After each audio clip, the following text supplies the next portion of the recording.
bánh của mình nó rất là dai luôn coi nè, dai và nó trong. Xin chào cô bác, anh chị và các bạn. Hôm nay mình chia sẻ món bánh ướt, bánh cuốn củ cải đùm. Đây là một món bánh quê. Bánh này thì hồi xưa rất là thích luôn á, lâu lắm rồi mới làm lại ăn nè. Cách pha bột này thì vỏ bánh nó rất là dai luôn. Cô bác làm bánh ướt, bánh cuốn đều rất là ngon luôn á. Bánh này thì mình ăn cùng với nước cốt dừa nè, nước mắm chua ngọt, thêm mỡ hành lên nữa. Cô bác, anh chị và các bạn thấy thích thì cùng làm cho gia đình mình thưởng thức nha. Trước tiên thì mình sẽ đi ngâm bột.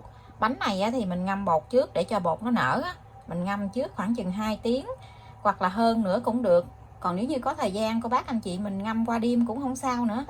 Ở đây mình chuẩn bị là 140g bột gạo, 30g bột năng, 30g bột khoai tây. Hôm nay thì mình sử dụng loại bột này, bột gạo với bột năng, bột khoai tây này. Phần bột này thì mình dùng là 600ml nước ấm ấm. Bột năng, 30g bột khoai tây, mình cho 600ml nước ấm vô. Thành phần nguyên liệu thì mình sẽ để bên dưới video trong phần mô tả để cho cô bác anh chị dễ chuẩn bị nha. Nếu như cô bác làm nhiều thì mình cứ nhân cái phần nguyên liệu này lên và mình khuấy cho bột tan ra, rồi mình để đây, mình cho bột nghỉ khoảng 2 tiếng trở lên nha. Mình để như vậy cho bột nó lóng xuống tí xíu nữa thì nó nổi nước trong lên bên trên thì cô bác anh chị mình chắc bỏ nước trong, mình chắc ra bao nhiêu thì mình sẽ bù lại bao nhiêu nha. Tiếp theo thì mình chuẩn bị nhân ở đây thì mình dùng là 200g thịt heo xay, 50g tôm khô mình đã ngâm nước. Nếu như cô bác không ăn tôm khô thì mình ăn tôm tươi cũng được. Củ cà rốt và củ cải trắng mỗi một thứ 300g. Bánh này thì nhà mình ăn cùng với nước cốt dừa và nước mắm chua ngọt. Tí xíu nữa thì mình thắng nước cốt dừa lên và một ít hành lá, tí xíu nữa mình làm mỡ hành. Cô bác anh chị thích ăn củ sắn thì mình bào củ sắn vô làm món này cũng ngon lắm. Củ sắn nó giòn á. Củ cải trắng với củ cà rốt này thì mình bào sợi nha. Có cái máy bào hoặc là mình sắt sợi cũng được. Mình bào sợi giống như sợi giá vậy nè. Có một khúc củ cải khoảng 300g thôi mà rất là nhiều luôn nè. Để đi vào cà rốt luôn.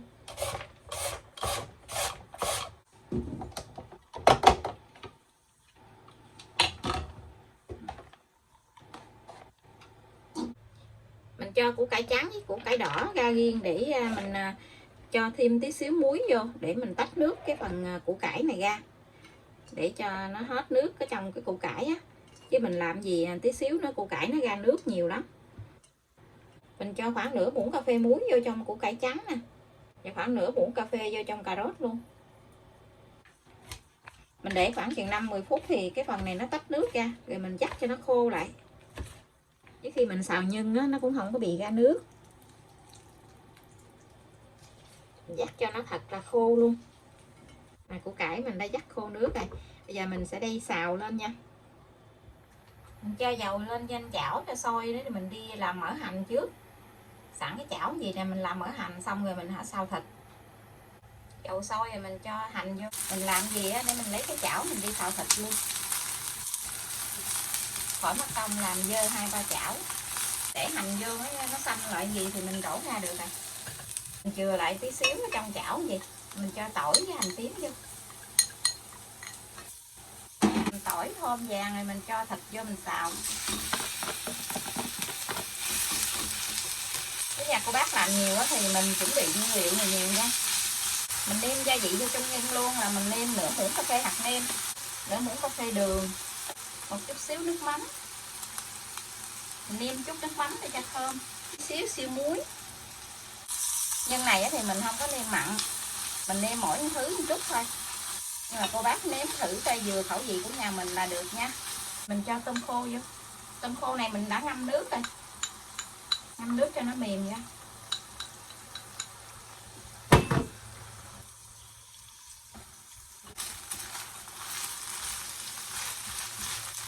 Thịt cái tôm khô này nó chín rồi thì mình cho tí xíu tiêu vô. Để nhân bánh của mình nó được thơm. Giờ thì mình sẽ cho phần này ra tô luôn.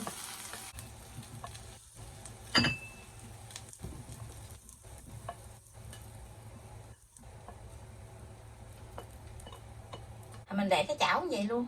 Mình cho thêm tí xíu dầu ăn vô, khoảng chừng 1 muỗng ăn cơm vậy đó, để mình đi xào củ cải. Mình cho hai thứ củ cải này vô mình xào chung luôn, không có cần phải tách riêng ra.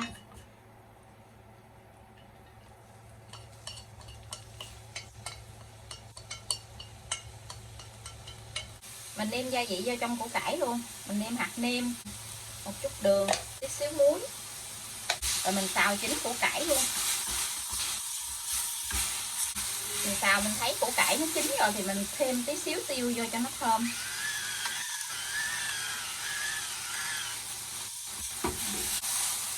Mình không có bị ra nước nè. Xào cái củ cải nó khô ráo gì thì mình làm nó ngon. Mình cho cái này ra dĩa luôn.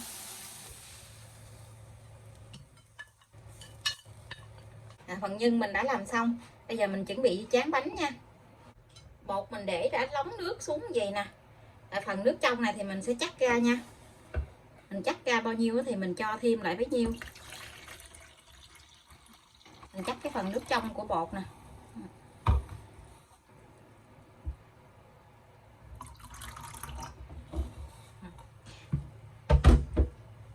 Mình chắc ra 300ml. Mình cho nước mới vô là 300ml lại. Nửa muỗng cà phê muối để cho cái bột của mình nó đậm đà một tí. Ở trong bột này thì mình sẽ cho khoảng 1 muỗng canh dầu để khi cái bánh của mình tráng lên thì nó bóng. Mình cho cái chảo chống dính lên bếp, nhưng mà mình cũng phải thoa một lớp dầu ăn gì. Mình thoa một cái đầu để cho cái bánh của mình nó được bóng. Mỗi một cái bánh thì mình tráng khoảng 1 giá bột gì. Cái bánh này thì mình sẽ tráng dày hơn là cái bánh cuốn.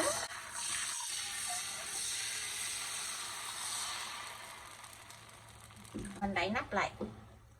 Cô bác anh chị mình dùng cái nắp nào cho nó thấp xuống để cho cái hơi nó được nhiều hơn, bánh của mình nó chín dễ hơn. Như cái nắp mà nó bự quá thì cái hơi của nó không đủ tại vì mình tráng cái này nó mau nè. Bánh này khi mình tráng thì mình mở lửa nhỏ thôi. Mình thấy cái hơi của cái nắp này nó lên rất là nhiều luôn nè. Vậy thì cái bánh của mình nó mau chín lắm. Đây là cách lấy cái bánh ra cho nó dễ nè. Đây là cái sửng hấp mình có cái sửng nhỏ vậy nè. Mình lấy cái màng bọc thực phẩm mình bọc với cái sửng này lại. Sau đó thì mình quét một lớp dầu ăn lên trên cái màng bọc thực phẩm gì. Cách này mình lấy bánh ra dễ lắm. Khi mình dỡ nắp ra mình thấy cái bánh của mình nó trong lại gì nè, là cái bánh của mình nó đã chín bây giờ thì mình sẽ lấy bánh ra. Mình dùng cái dĩ gì nè, mình ịn xuống gì, mình lật cái chảo lại. Vậy là cái bánh của mình nó lấy ra rất là dễ luôn. Rồi trước khi mình tráng bột thì cô bác lấy cái muỗng nè, mình khuấy cho đều cái bột lại. Tại vì bột nó sẽ bị lóng ở bên dưới Cái chảo của mình đừng có để nóng quá.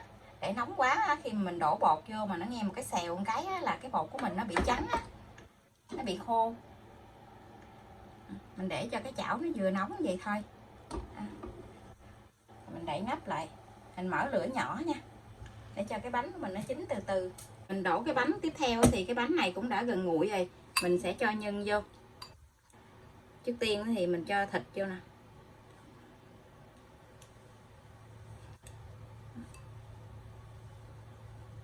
Cái này thì cô bác anh chị mình ăn nhân nhiều thì mình cho nhiều, ăn ít thì cho ít. Mình gói cái nó vừa vừa gì cũng được, hoặc là cái lớn cũng được. Rồi mình cho nhân lên. Mình sẽ túm cái bột này lại. Mình túm cho nó tròn tròn lại gì nè. Cái bột bánh này nó rất là dai luôn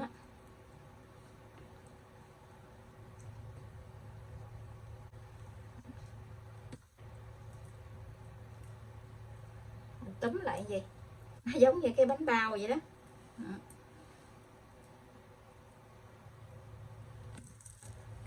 Cái bánh của mình gì nhìn thấy ngon quá ha. Mình làm xong rồi thì mình sẽ cho ra dĩa. Thấy ngon chưa?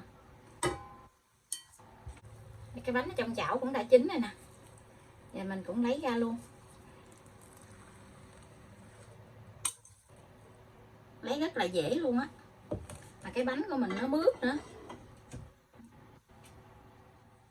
Tiếp tục thì mình đổ cái tiếp theo. Đổ cái bánh này nhanh lắm. Mình đậy nắp lại. Xay qua đây thì cái bánh này cũng đã nguội nè. Một muỗng nhân ở phía dưới. Cho củ cải lên trên. Mình túm lại. Khi mà mình túm á, cô bác anh chị, mình túm mình xếp ly vậy nè, để mình nhìn thấy cái bánh của mình nó đẹp hơn, nhìn giống như cái bánh bao vậy đó. Đó, thấy đẹp chưa? Cái bột bánh rất là dai, nó trong rồi nè, trong thấy cái nhân luôn á. Với cách hòa bột này thì cô bác làm bánh ướt hoặc là bánh cuốn cũng được luôn.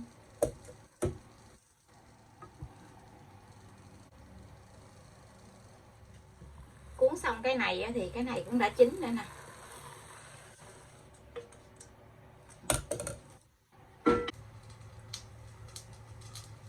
Này mình dùng tay mình cuốn chứ mình không có đeo bao tay được.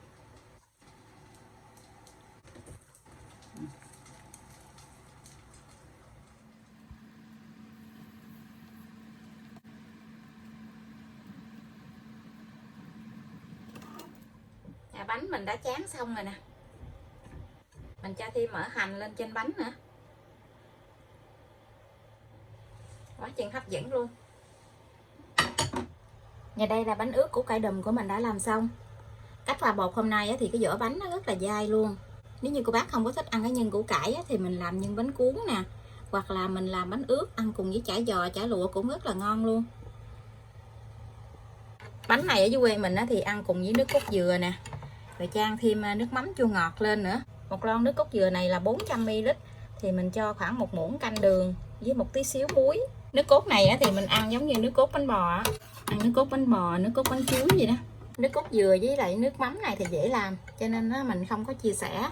Để mình làm nhanh tí xíu thì mình đã làm sẵn không gì. Khi mình ăn thì mình sẽ chan nước cốt dừa lên, chan nước cốt dừa lên trên bánh gì nè,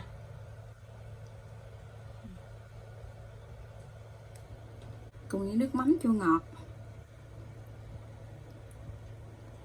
Bánh này hồi nhỏ rất là mê luôn á, lâu lắm rồi mới làm lại ăn.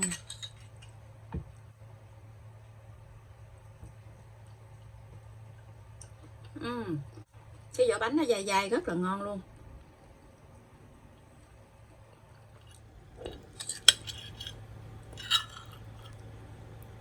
Nhưng củ cải trắng với củ cải đỏ nó giòn giòn á, chan nước mắm nè, ăn cùng với nước cốt dừa, trời rất là bắt luôn á. Bây giờ thì mình xin chào tạm biệt, hẹn cô bác anh chị và các bạn lại video tiếp theo. Cảm ơn cô bác anh chị và các bạn đã xem video của mình. Xin chào và hẹn gặp lại.